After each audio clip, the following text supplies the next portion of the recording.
Welcome, everybody. I'm really excited that you're able to join us today, and I value your time very much. I'd like to invite you to become a follower and supporter of the Growing Band Director podcast. Now, I'm sure you already listen to the show, and you've got some friends that are listening as well, and we really appreciate that. So if you keep that up, that'd be awesome. But we've now started growingband.com, which is a new website for us, and there's lots of ways you can interact with us. You can follow us on social media channels, including Facebook, Instagram, TikTok, and YouTube by going on growingband.com and clicking on any of those to follow us. You can also find on there now a new merchandise store, which has the Growing Band Director podcast logo and some sayings on lots of different items on there for men and women. And there's things from t-shirts and sweatshirts to other clothing and accessories. Lots of different options on there with lots of different sizes and colors. Again, a little bit of that money comes back to us at the podcast to help us keep some content going for you. Finally, I'd like to invite you to become a Patreon member. This is a listener-supported show, which means we don't take any ads besides this one. Instead, we rely on listeners like you to keep us going, right? The way to support us is by going to growingband.com and clicking on the Patreon banner. And you can choose either $5 a month, $3 a month, and you'll gain access to the episode notes as well as an audio file of every episode we've done. Among other things, this is where you'll find our repertoire list and all the different repertoire podcasts we've done in the past and will do in the future. So whether it's by clicking on Patreon, following us on TikTok, YouTube, Instagram, and Facebook, going to the merchandise store on growingband.com and ordering something for yourself or some family or friends, and also sharing the show with some other people. We really appreciate you being part of the show, and please reach out at any point, and there's a way to do that on growingband.com as well on the Contact Us button. Anyways, let's get to the show. I hope you enjoy it.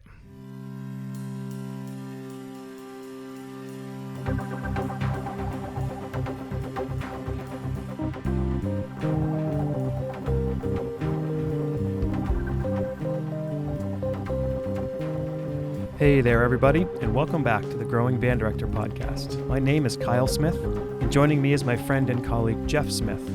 Our mission is to share practical advice and explore topics that will help every band director, no matter your experience level, as well as music education students who are working to join us in the coming years. Together, we will discuss many aspects of a well-rounded band program, but most importantly, we will discuss concepts that help us all improve our own programs each and every day.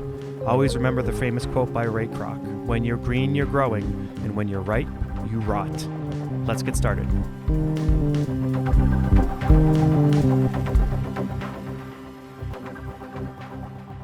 Welcome back, everybody, to the Growing Band Director podcast. Very excited to have Fred Ford along with us today. But before we get going, I'd like to just do a quick shout out to two new Patreon members that we have, to Lauren and to Yumi. Thank you guys for joining the show and contributing every month. We really appreciate that. We're upwards of 12,000 views now. We're getting up there, and I think all the hard work is paying off. So just wanted to mention, we have had a couple episodes released recently that are audio only, but they are repertoire lists from 0.5 or beginning band all the way up through grade 4. So go back and check some of those out if you haven't. And then also coming up here in the next week or so, we're going to release 3 different episodes of Jeff and I, some of our favorite holiday music for band. So that's going to be coming up if you want any interesting things with that. But now we're going to be on to this show, which we're going to entitle All Things Percussion with Fred Ford. Fred, how are you? I'm good. Thank you very much, Kyle. Very good. Thank you. Thank you for being here very much. I would like to start with a little bit about you. Would you give us your backstory for the listeners who don't know you? Sure. I didn't march in drum corps, or actually high school band for that matter. I grew up in a CYO band in Revere, Massachusetts, St. Anthony's Band, which was a summer competing band, just like drum corps, just like actually there really was no organized competitive high school band when I was younger. And we competed throughout Massachusetts, the occasional show in New Hampshire, and St. Anthony's Band was an extremely progressive, forward-thinking band. George Zingali, later of 27 Lancer and Cadet and Star of Indiana fame, was a clarinet player my first year. My second year became the drill designer, Mark Sylvester, Wanda Conway. Many people in the activity started with me in St. Anthony's. And I was there from when I joined at age 9 until I started teaching, which was somewhere when I was like 19 or 20. And I became involved with the early stages of NESBA, teaching at Gloucester High School in Somerville, Mass. and then took a few years off to graduate college and get married. Then came back through a chance encounter with the person who was then running St. Anthony's Band, which mutated into a drum corps, Star of Revere. Small Eastern Mass, CYO, and ultimately DCI Division III drum corps. And I was the drum instructor for a few years and the arranger. The brass caption head was a guy named Jim Buckley, who is a very famous percussionist here in Massachusetts. Jim is kind of percussion royalty, actually. He taught the early 27th Lancers lines, marched in the Boston Crusaders in the 60s, won VFW or American Legion Individuals Championships, studied, for any percussionist that would know this, with George Lawrence Stone, and Jim has an original version of the manual stick control, which is kind of like the Bible for beginning percussionists. Yep. So Jim was the horn guy, which was very intimidating for me because he knew more about drums than I did, but it was a great experience. I taught there for 3 years. When that organization folded up, became involved with another corps called the Buccaneers from Lowell, Mass. And I was doing all the arranging and teaching kind of by myself, maybe 1 or 2 helpers here and there.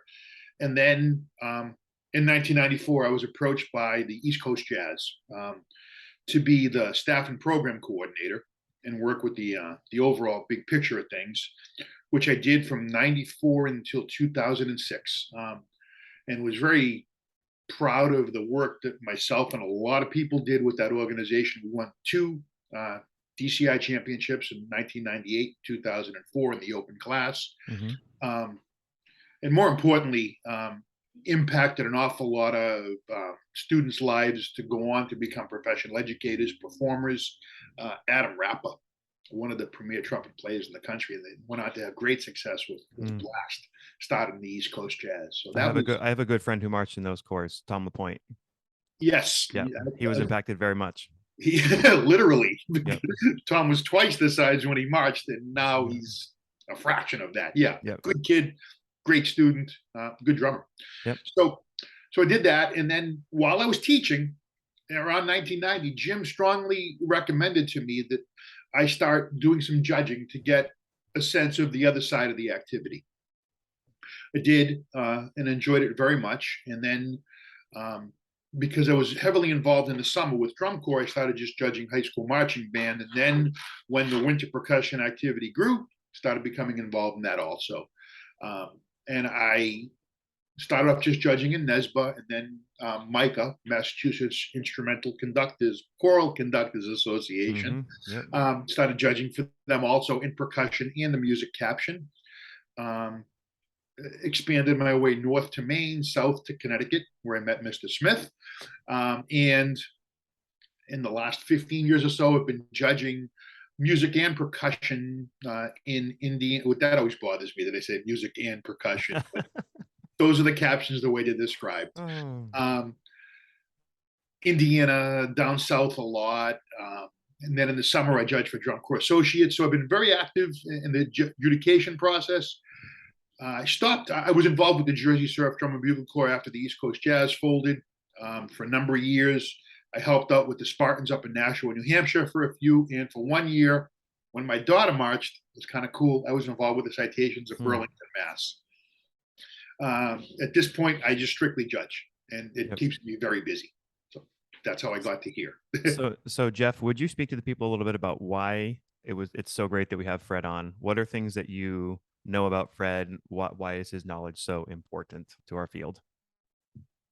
Fred and I have judged together for a long time, and Fred judges for me in Connecticut for the Musical Arts Conference for Winter Percussion.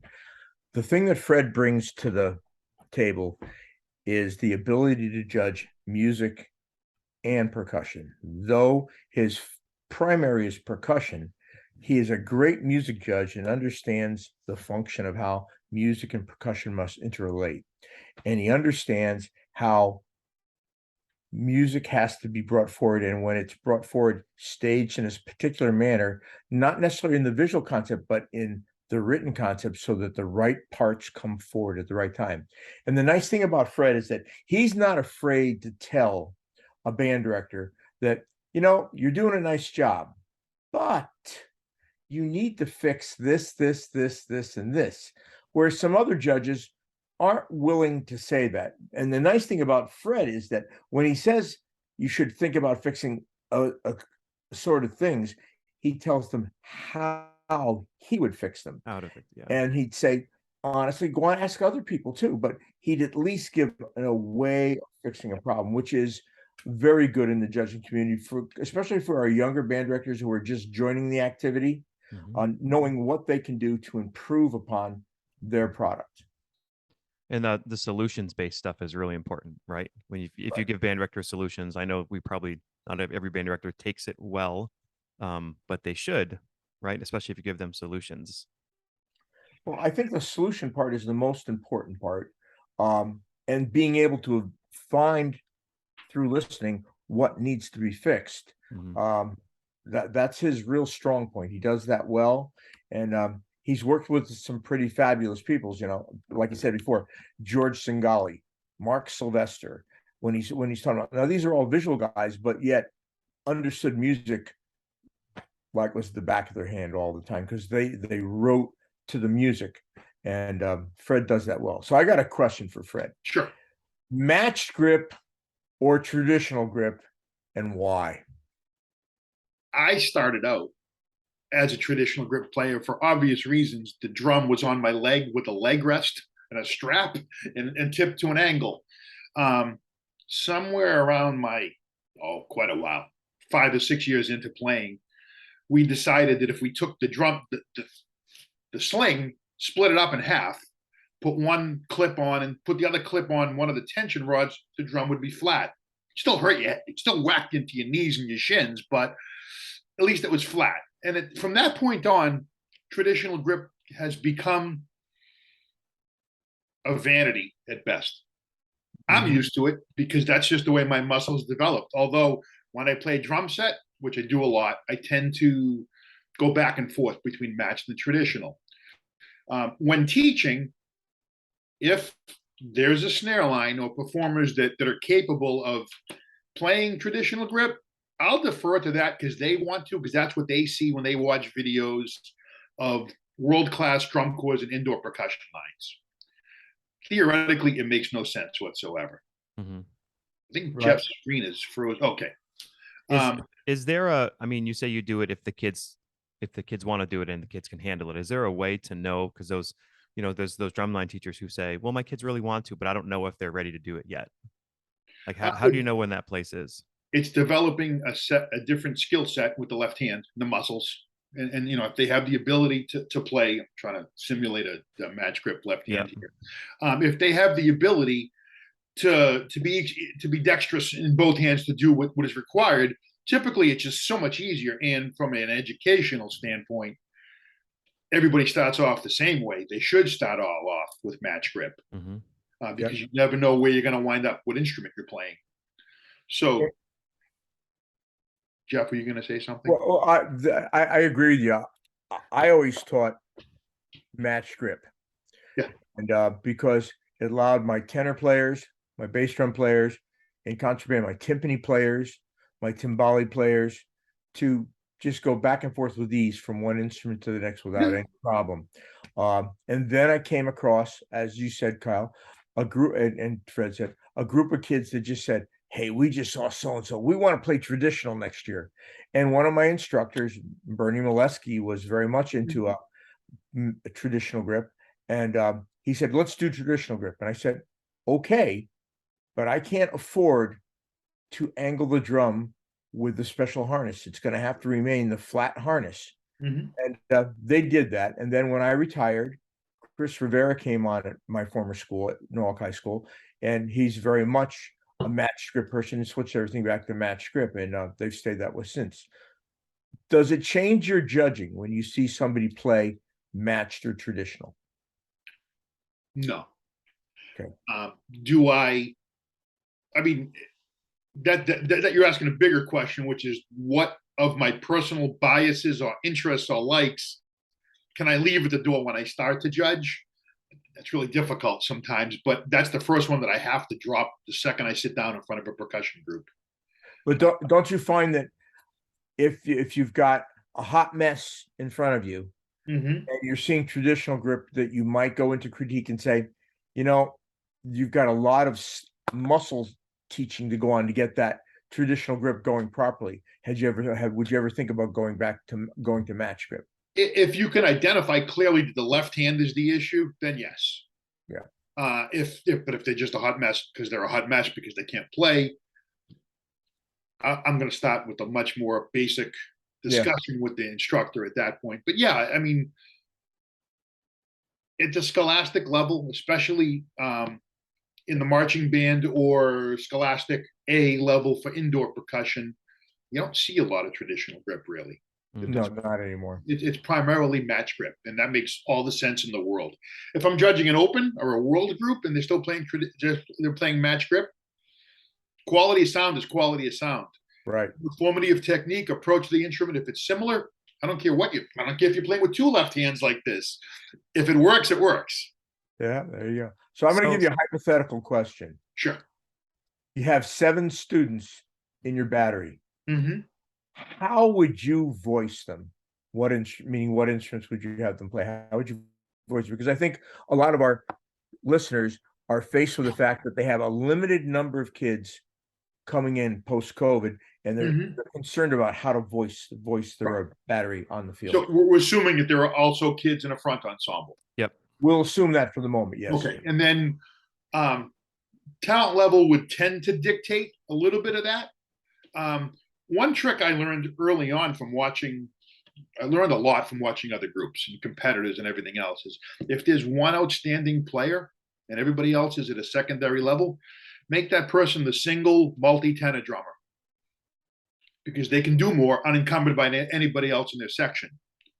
So if you have 7, one is a really good player, you might have 2 snares, 1 tenor, and 4 bass drums, just so you have a broad range of tonality with the bass drums. Mm-hmm. If it's the other way around and you've got a couple of 3 good kids that are all the same talent level, actually I probably would tend to stick with that 2-1-4 combination as much as possible. 1 snare sounds awful thin, and it gets brittle sounding. The combination of 2 musicians makes a world of difference. Not with the tenor drums as much, especially when you can use multiple kinds of beater on the head. You can use a rubber mallet, you can use a softer mallet or a felt, and then the hard ones to project. Mm-hmm. And anything less than 4 bass drums, it's a bit of a challenge. Could I back up and ask a bigger picture music education question? Sure. I view that marching percussion, front ensemble percussion, marching band percussion in general is a big part of percussion education.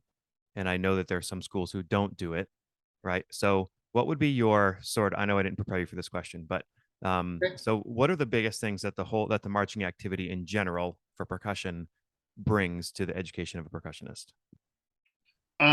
Well, just the simultaneous responsibility. These kids have to learn simultaneous responsibility to march and place at the same time. And it's what I grew up with. And yes, we also had a concert element to St. Anthony's band in my entire education. And then as I got older and got involved in drum set drumming and everything else, there's something unique about marching with the drum on. Keeping time with your feet and playing in time at the same time is an extremely challenging task for any young musician. And that challenge, and we saw, especially starting in the 80s when membership declined considerably, and then we see the advent of really pitted percussion ensembles, which were able to achieve a lot of great things musically. The big difference is, especially in marching band, if you have a battery, the battery can be staged behind the wind ensemble and they're providing pulse, then you're in an optimal situation for ensemble clarity in terms of pulse control. Once you've got a pitted percussion ensemble, wherever they are, the winds need to listen to them. Sometimes I've even seen groups with the front ensemble only, and the winds really can't relate to that. The percussionists have to listen back. That's a challenge and a half. Yeah. But to me, the biggest thing that marching percussion brings to music education is the ability to provide, and that's what the ultimate responsibility of a drummer was going back to, the advent of rudimental percussion and keeping time for the troops militarily is to march them, keep them in time. Let's go back to that, and that's what the start of it is for marching percussion too. So Did that answer your question? Yes, very much. Thank you. You just mentioned the front ensemble. Would you sort of give us some, what are the basic instruments that we really need to have a full sound for the front ensemble? Sort of what's a minimum number of students maybe, right, to do a good job? And that might be a bigger question as to how do you know when to split or not split or Yep. what do you basic needs, things like that. The flippant answer would be one really good synthesizer. But in terms of instrumentation, currently the way that we do things in the activity, there are four acoustic keyboards that are used primarily: the marimba voice, vibraphone, xylophone, and orchestra bells or glockenspiel. You don't need to have four performers though, because ideally the xylophone and orchestra bells are used a little more judiciously and only for specific moments, but at least two, with the opportunity for the marimba player and the vibe to be able to access those other pieces of equipment. Or if you have multiple players, great, multiple instruments, you can voice things harmonically in a creative way. At least one auxiliary player that can handle cymbal crashes, concert bass drum support, gong, anything like that that's going to give you a more orchestral nature. A timpanist, it's a 50-50 proposition, right? I don't see a lot of marching timpani. Yeah, we don't march timpani anymore. No, we don't march them, thank God. We don't even hit them anymore, because when schools go out and spend tens of thousands of dollars on timpani for a concert band, the last thing you want to do is drag them outside in a football field. And also, due to the nature of a lot of the pieces that are being performed nowadays, it's a little less symphonic or orchestral, a little more all over the place. And then, obviously, the electronic component to it, which is kind of huge right now. Not just a synthesizer, but bass guitar, electric guitar, voice if necessary for the show. And that's opened up a whole new world. Not just for people in my world as a judge, but for the performers too. Right.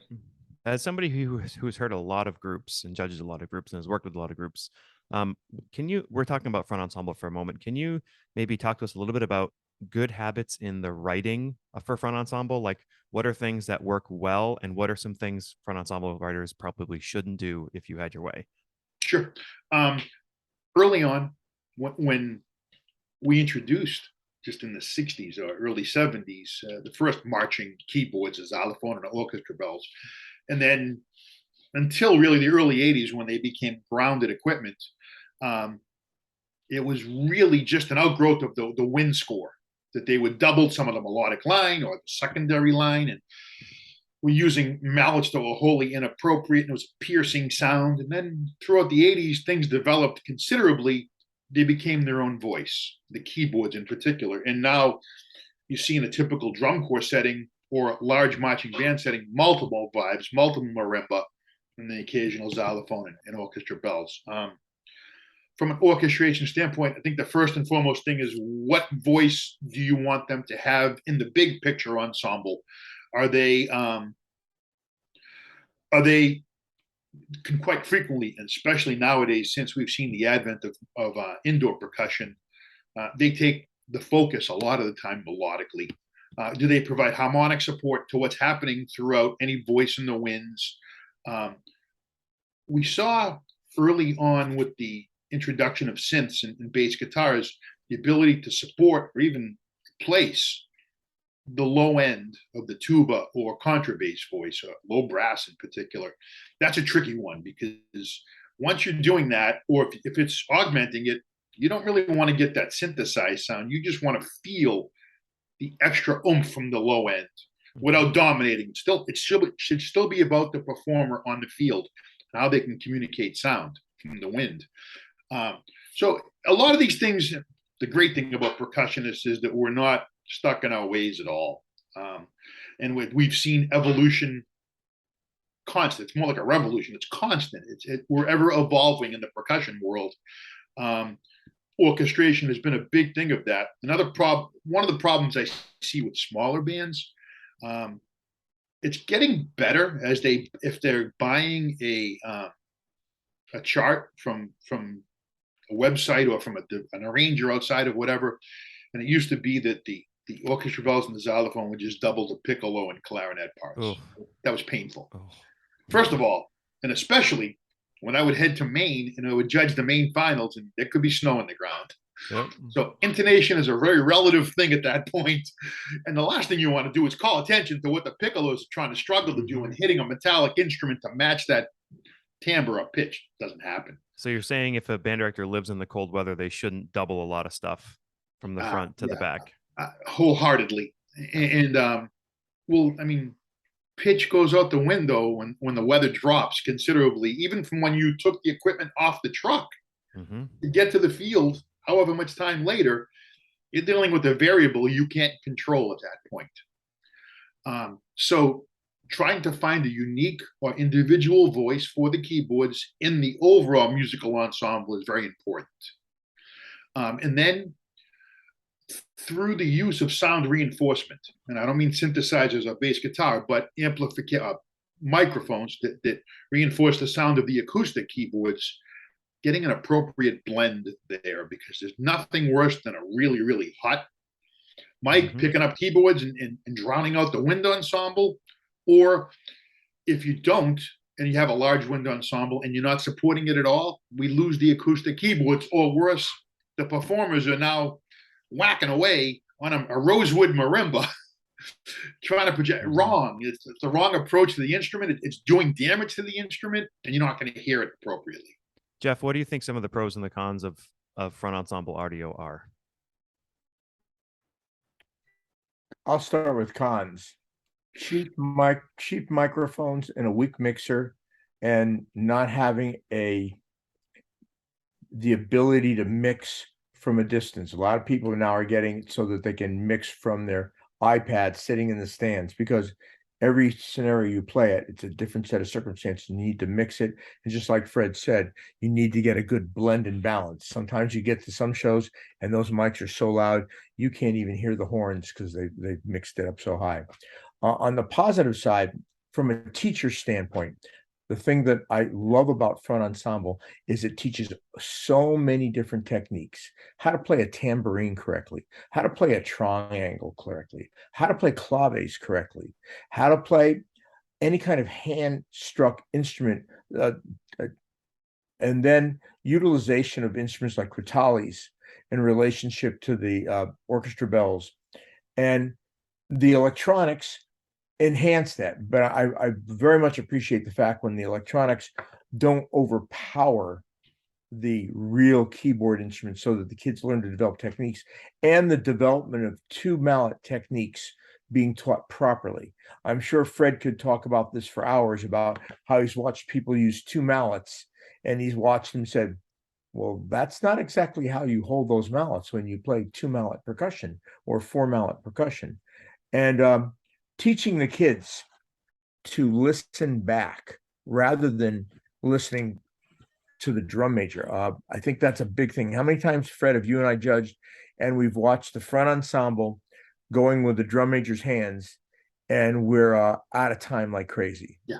It's come back and gotten us like crazy. I think front ensembles are crucial. I look back to the days of Tarpon Springs when Tarp didn't put a battery on the field, but they did everything with the front ensemble.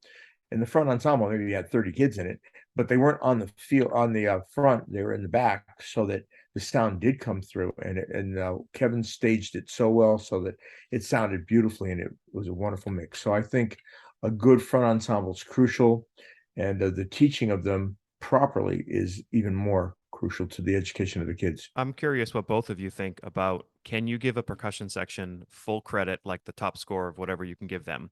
Can they earn that if there is just a front ensemble or just a battery? Sure. A lot depends on what sheets you're working from and what criteria they're asking you to evaluate. Can they be musical? Absolutely. Matter of fact, they more than likely will be more musical by nature. Musical is such a nebulous word sometimes, but can they contribute in a lot of ways to the musicality of the ensemble? Yeah, I mean, if it comes down two are all things being equal. Both groups are achieving at the exact same level, which is, I never quite understood why we use that phrase because it's probably impossible to evaluate. Mm-hmm. But if all things are equal and both groups are roughly playing at the same level, you have to take into consideration the additional responsibilities of the groups that are marching. Mm-hmm. They're creating different listening environments. They're handling the feet as well as the hands. Then again, there are challenges to just being a pitted percussion ensemble and their ability to blend into the wind ensemble and not they can't control the staging at that point. So it's wherever the winds are relative to them. But for the most part, I've never really had to struggle with Group A marched, Group B didn't, who was better and why. The performance kind of dictates that for me. Right. And you said it earlier in the discussion, simultaneous responsibility. Sometimes that will be the point that will break the decision of what number to give. But when you're listening and you're judging music performance, music ensemble, whatever the sheets you're using, what you hear is what you judge. Correct. And if you can't hear it, and you can't judge it. So I think, Jeff, we did skip one of the questions we wanted to ask Fred. We got into the front ensemble thing. Can we circle back to the battery part of things? And could you give us some best tips and best techniques that the best writers use, those sort of things to do and things to avoid as a battery writer? Sure. First and foremost, before we even get into the literature of what they're playing, if the feet don't move in time, everything is a challenge, everything. So the most important thing, and we've seen most marching bands and drum corps right now, the best marching group section of the band is the drum line, the battery, because these kids are marching year round now because of indoor percussion. They have a dance background. They understand choreography better now. So if the feet move in time, their ability to play in time is greatly enhanced. From an orchestration standpoint, a little bit like with the front ensemble, you need to define what the role is of the percussion or the battery at any moment in time. Most of it should be supportive in nature to the winds, to the melody, unless the percussion is the featured segment at the time. And when it's supportive, less is always more. Sometimes a small battery, a 2-1-3 or a 2-1-2 battery, or even less, can dominate the spectrum sound-wise over a moderate-sized wind ensemble. So always keep in mind density of scoring opportunities. Try not to have all of your battery playing 2D phrases all the time. Try to incorporate matching up segments. The obvious one is snares to an upper voice, tenors to the middle, bass to the bottom. Get that segmental opportunity going. Create some variety through the orchestration of sounds and textures.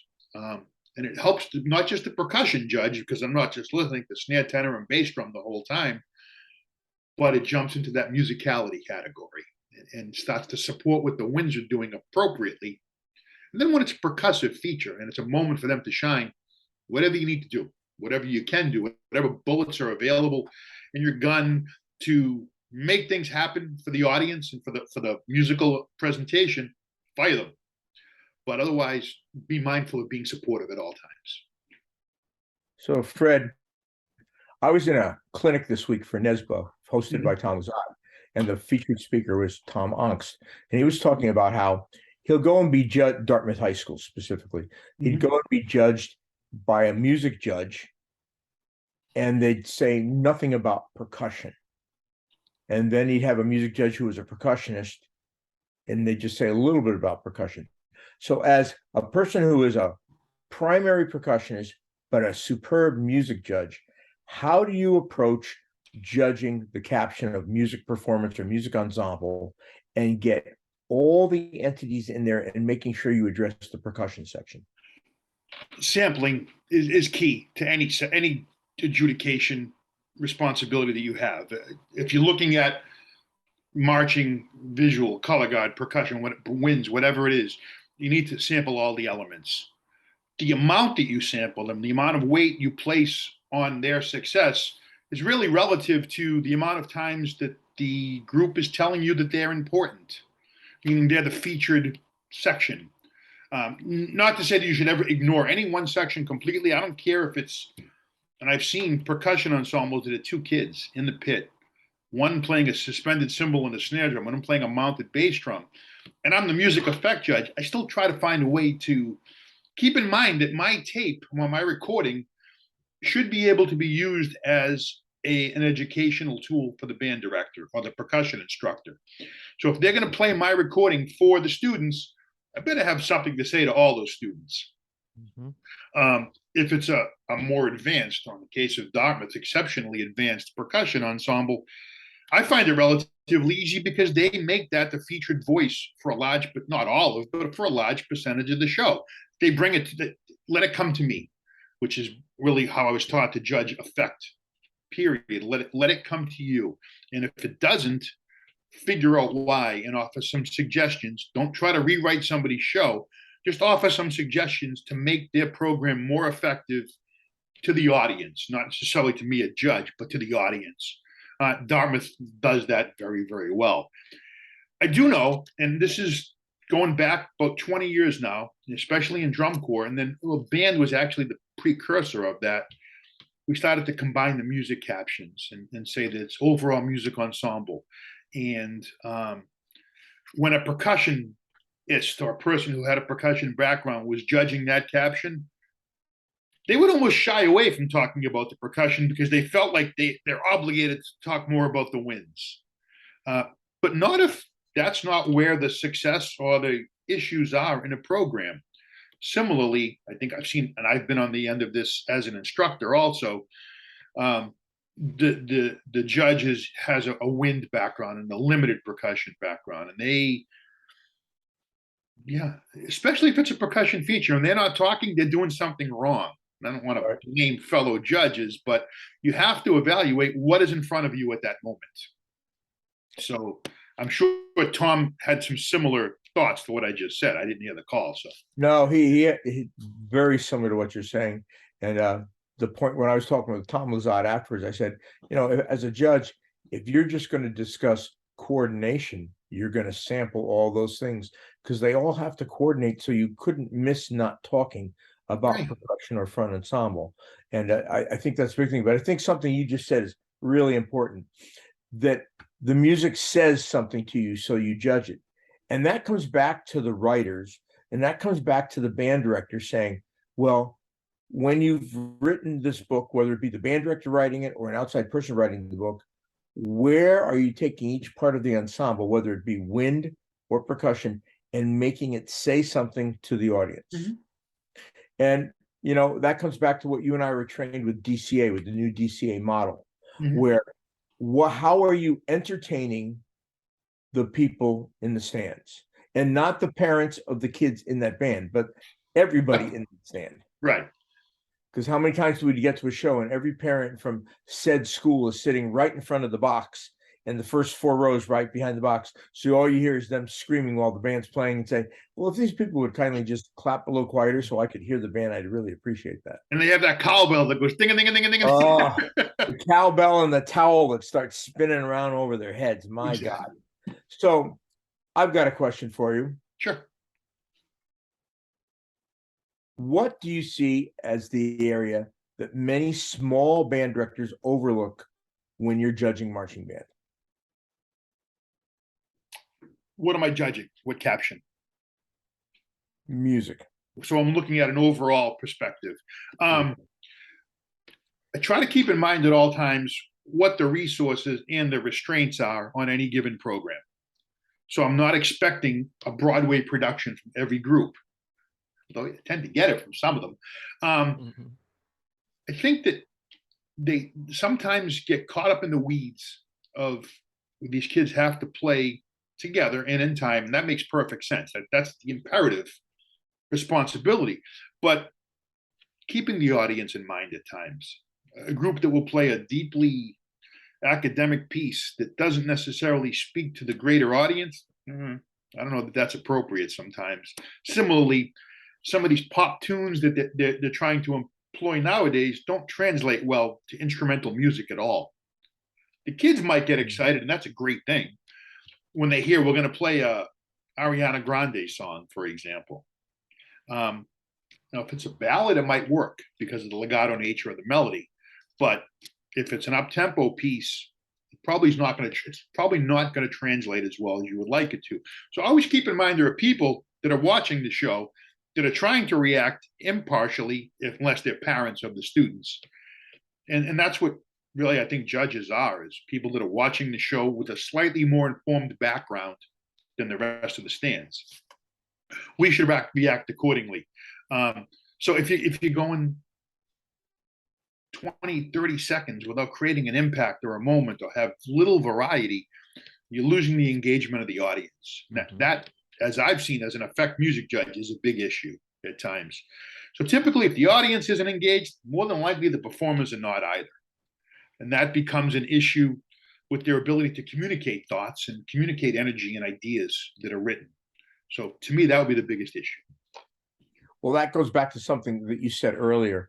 You said that when you were a youngster, you worked with this gentleman by the name of George Zingali, marched with this gentleman, Mark Sylvester, and both of them have the 20-second rule in anything that they write. That something impactful has to happen every 20 seconds, or you're going to lose your audience. Yeah, and I believe Joe Morella, the drum guy who came to Massachusetts from, well, Blue Rock originally, but from the Mid-Atlantic area, was the master of what's going to happen and when and why, and looking at effect. And through Joe, I've learned a lot of that stuff too.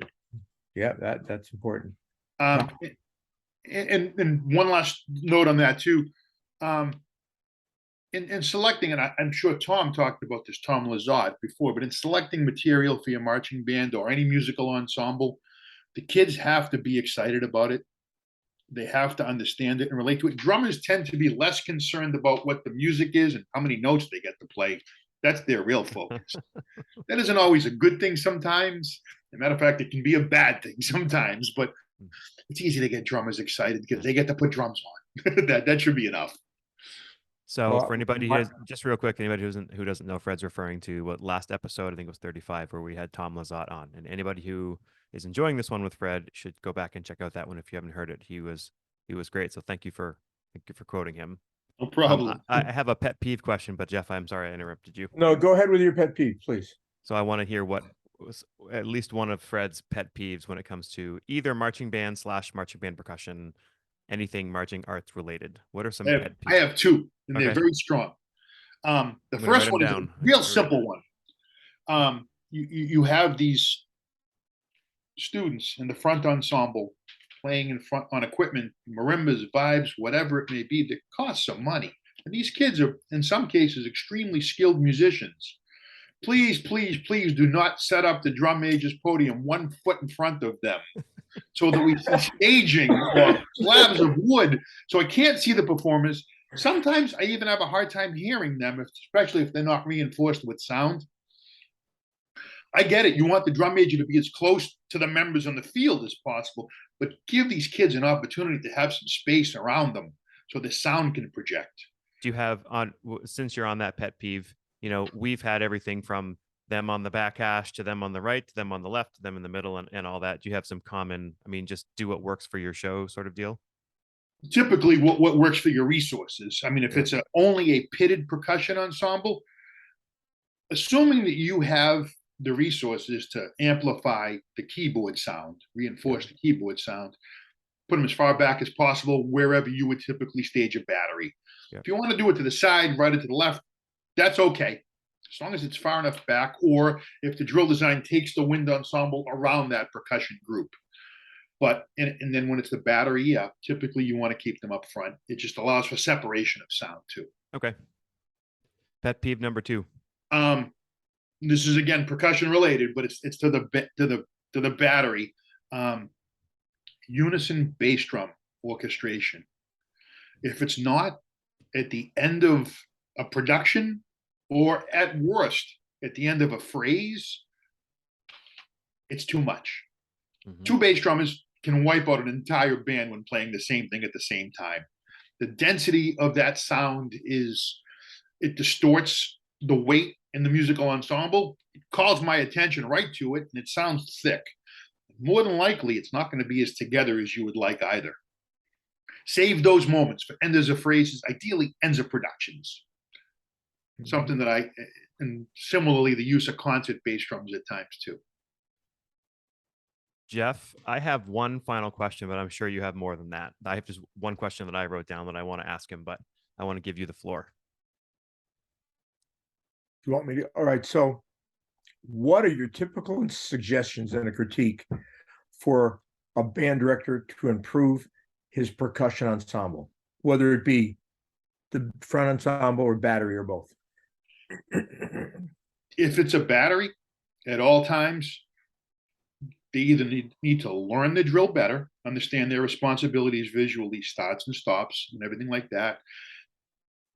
And if they have at least gotten to the point where that's okay, I suggest they track it as much as possible. Tracking meaning put the battery in a group. If you can put the winds with them and march around the track on the outside of the football field, almost in parade formation, that cures a number of ills from a pulse perspective.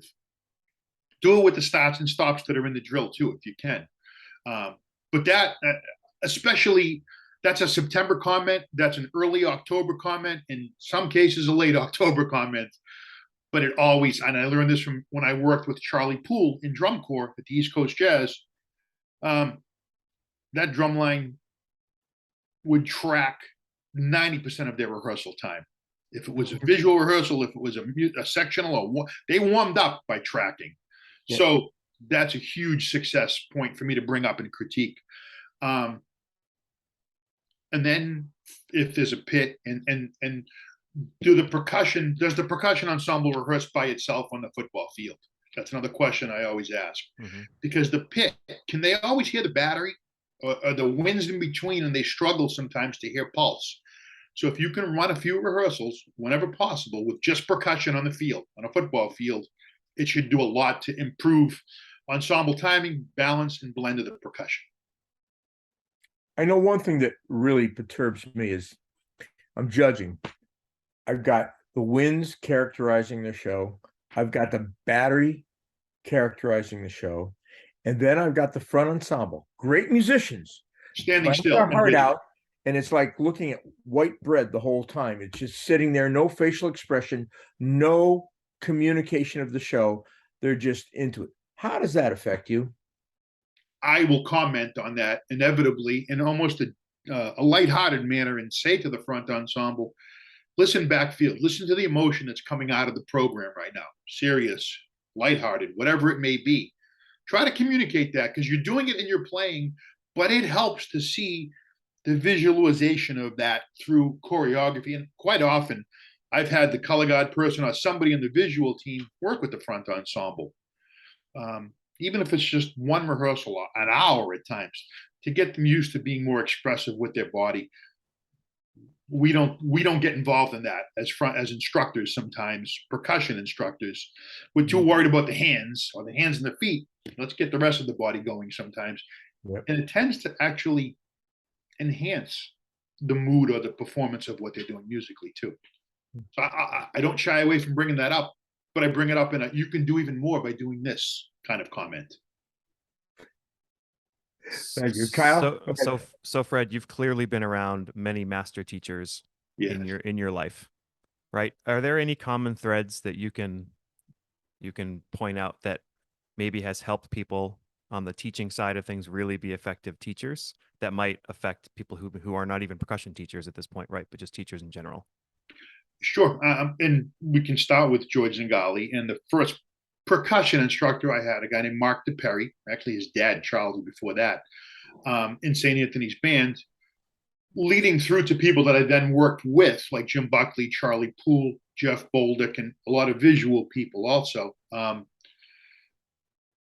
Understand at all times that you're talking to a student, and in most cases, it's a student that's not going to become you, an instructor. But this may be a 1, 2, 3, or even 5-year part of their life.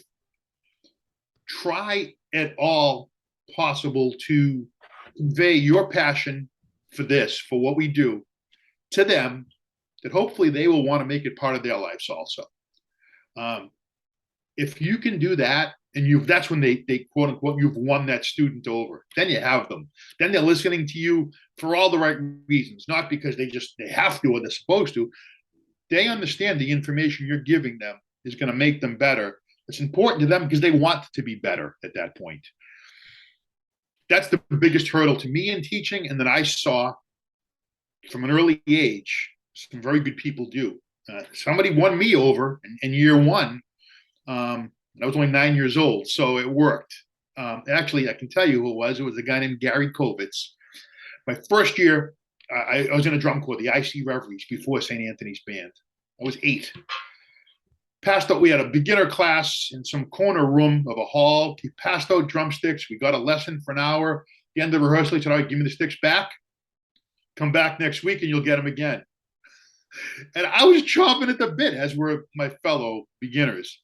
And sure enough, of course, I came back next week. I was dying to get those sticks again. And it's funny, I ran into Gary. I talked to Gary every once in a while. He was very successful with the 27 Lancers and teaching and marching. And I brought that up to him. And he said, well, we probably didn't have the sticks to give away at that point. But I've taught an awful lot of kids to get a drum set when they're like 10 years old. And they're spoiled right off the bat. And I worked for years to become a better drummer because somebody sold me on the value of being a good drummer through emotion, really. So, it's to communicating the passion that you have as a teacher or performer to a student. I heard Dr. Tim one time in something I was in, he had that famous thing that I'm sure a lot of people heard, but I'm saying this again in case people have not heard this, and I've used this on the show before. Oops, my camera just fell. Hold on. Take it away, somebody else. Well, it's interesting. You're talking about all these people that influenced you and got you to where you are today. Now, if I recall correctly, aren't you still actively playing with a small band? Not that small. We're 9-piece soul. 9-piece now. Yeah. It's guys my age. The original horn section, when we put it together, we're all drum corps guys. Yeah. One still is, Joe Taylor, and some were marching band guys that my daughter, who's soon to be 30, there were students that she went to high school with that are the trombone player and the sax player in my band.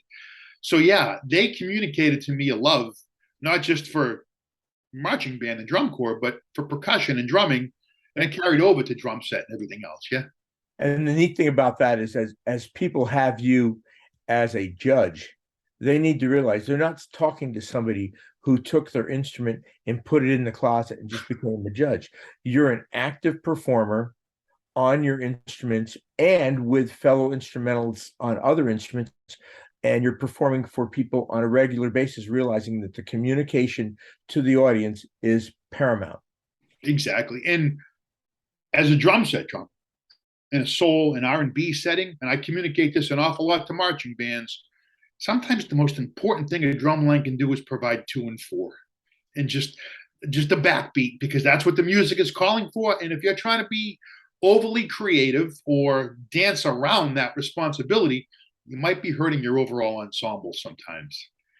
Not that I always want to hear that, but if it's appropriate, yes. Yeah. Thank you guys for covering for me. That was a little no problem. So I was just going to mention Dr. Tim's quote about students in 15, 20 years won't usually remember what you taught them if they don't go into the field, but they'll remember how you feel, how you made them feel.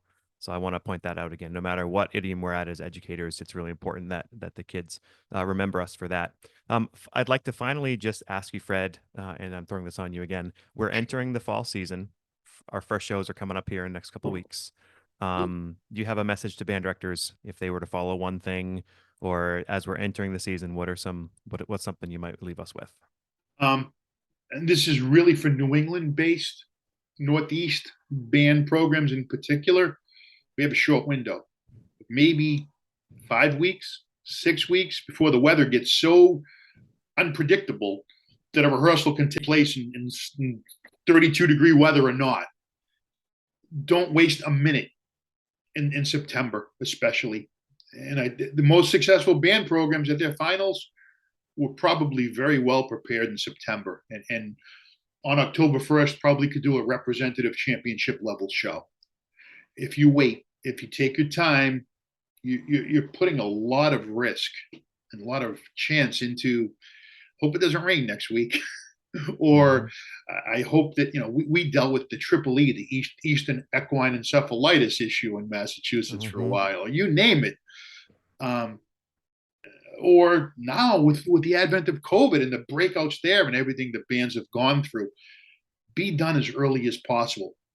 As much as you got done at band camp, remember that now and say next year we need to do 10, 20% more at band camp, be more efficient with our time. Because you just never know what's going to happen at the end of the year. Well, thank you for affirming us, Jeff. Jeff and I, we always try to finish the show at band camp, and at this point, we're a couple of weeks out, but we can get through the show, and now we're working on, weaning from the Met in rehearsal from time to time, and we're starting to talk about performance things too. So that could be an entire podcast in and of itself. Yeah, the weaning of the Met. Yes, Fred, I really appreciate you being on with us. I hope our listeners get a lot from this talk. If anybody wanted to reach out and ask any questions of you, is there a way that you would prefer they do that? Primarily, if you have my email address and you wanted to present that to whoever had questions, I'd be glad to. Yeah. Okay. So if anybody wants to email the show at growingbanddirector.com, you are welcome to do that. And we will pass you on to Fred. Jeff, you have a long weekend here. It's Labor Day weekend. What are you going to do with yourself? Oh, I've got 2 arrangements that I have to write for a friend of mine. And then I have to hire all my judges for Winter Garden, Winter Percussion for the Musical Arts Conference, because I promised them that I'd let them know next week what gigs they have to judge, which you're in there, my friend. Good. Well, thank you. Thank you, Fred. And Kyle, thank you as well. I really appreciate you talking with us. This was fun. Thank you, guys. You're welcome. Everybody, until next time, as Clark Terry would say, keep on keeping on. We sincerely appreciate you taking your valuable time and listening to the Growing Band Director podcast. Your students are very lucky to have a band director like you. If you have any suggestions for episode topics or think you have an area of expertise to share on a show with us, please reach out. If you enjoyed this episode, don't forget to subscribe. And if you want to help spread the word, please give us a 5-star review and tell your band director friends to subscribe as well. We're available on Apple Podcasts, Spotify, our YouTube channel, and wherever you listen to podcasts. Thanks for listening to The Growing Band Director. See you next week.